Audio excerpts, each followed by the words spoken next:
Oro Kristo si ye ti okon ni konsem ya. Mama mo yakoma ntu.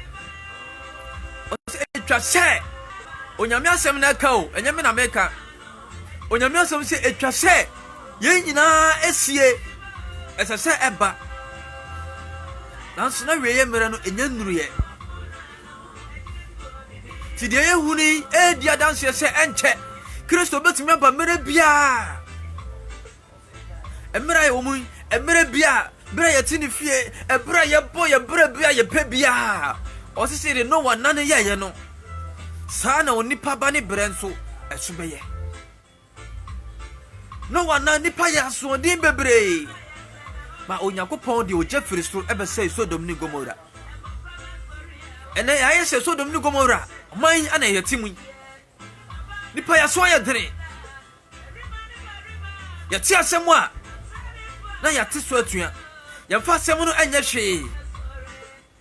Muka krabi ana ɔte asɛm na otu ho na ma no de bɔ ombra.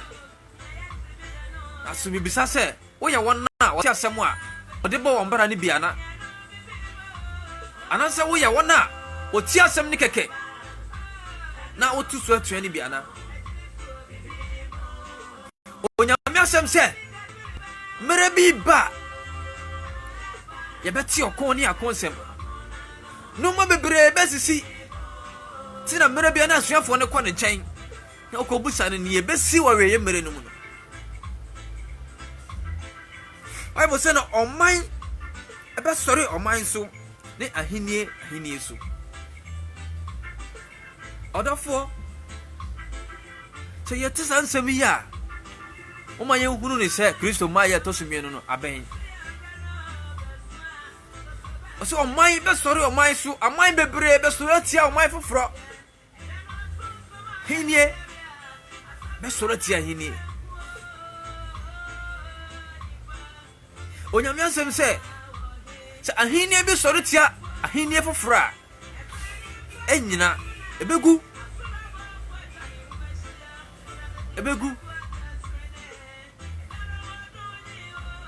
ahinie asante ahinie etimi soro tia da gomba ahinie a odofo Onyame asem se enyina sa ahinie no enyina ebegu nemo se yebo yembra se Onyame somfo yebo yembra se obia yade awrade asem ne mmara eye adwumade a ane oman no ebegyina ene ahinie no ebegyina ebeye Onyame ahinie enya nipa ahinie enya ahinie a nipa tintim nemo beye ahinie a Onyankopɔn atintim ebeye oman a Onyankopɔn de aya ne man Bible say no okom ni asase woso ebeba emia odofo so Onyankopɔn asem ka se okom a enya aduane kom Bible say mere bi ba ekom beba sase so na enya aduane kom nemom ayawrade asem etie ho kom ana beba sase so. Praise the Lord. Ene ye wakwanya bebre o ye bie radio ye bie television ye bie social media bebre ye tie asem ni bi ene eye odombre ene eye kwagye bre enu nti ne wotie asem ni bi o ba bia no Onyame ama wo mere bebre se fasesa hwehwe na hinie ne trene ne kane hwehwe na hinie no ene ne trene no first ansa na no ma aka biara odi aka wo se wa hwehwe dia ne Onyame bufo no ebe hyase aba wo so osi mere bi ba ekom ani asase wo so beba miamia ana odifo Amos ebeka wona asem se mere bi so beba o na ekom beba sase so na nya duane kom nemu ayawrade asem etie ho kom adano nipa betinchiri se opewrade asem ni bi atie nanso asem no obeye dene asem no obeye na ena akwara timi gina na waka sempa ni bi a kyerɛ o si o kyerɛ o ya akwara ene pani timi gina na waka sempa ni bi so ya tia ya mre Ofo ebia na dana wotie no ene ya woda. Ebia na dana wotie no eno ya wodombre. Bia na dana na Kristo aba na wanya nkwaje. Ebia dana akora ne ka asem ne kire wo. Ebia dana wotie asempa ne wasori fie no. Na wode ye adwuma na wode bo obra no. Bia na sa abre no eye nkwaje da.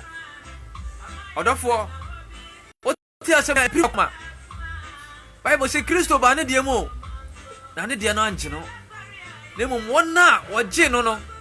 Dodo a woje ni di ye no. Wona ma won tumi se onya Onyankopon ma. Odofo make say bia na okasa asem no watia. Wa bre. Enya wona wosim se Awurade no na benya wosoro ahene no. Ne mum wona woye agya pede. Wona ode Awurade asem ni ye bibi.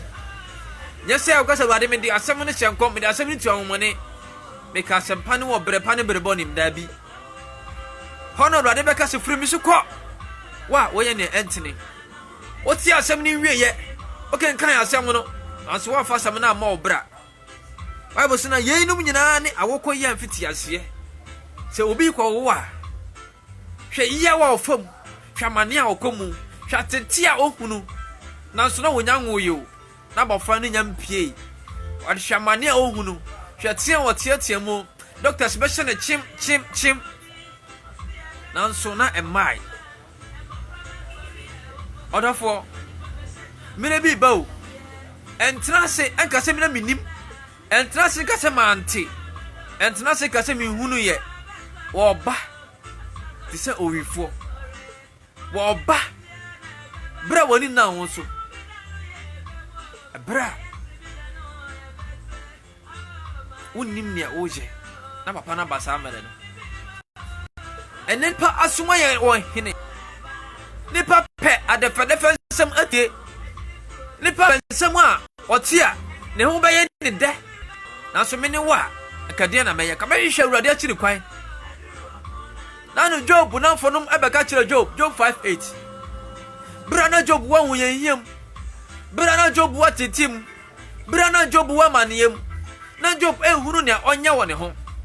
Na Job na mfonom beka kire Job se Job saka me ne wa ka me hwehwe your boss ro. Ka me hwehwe no boss asase na kiri kwan. Na me de me hawo ne me nsem nyina akwadan no. Odofo Ibrahim me ne wa ka me pe Awurade asem ne biantie. Ka me ma asem ne wutukom ademe.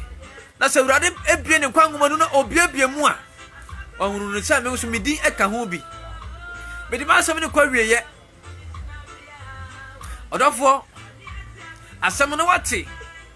Waka ne ya kire onipa. Fa asem ne nante. Ya konkron na tena Awurade asem no mu. Fa ba obra. Na se Awurade Nyankopon sane na ne onyama tosuminu a.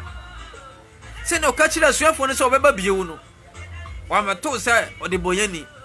Nemo oba beto se wo yo trenini ni. Wa oman ni ba bia wo biara.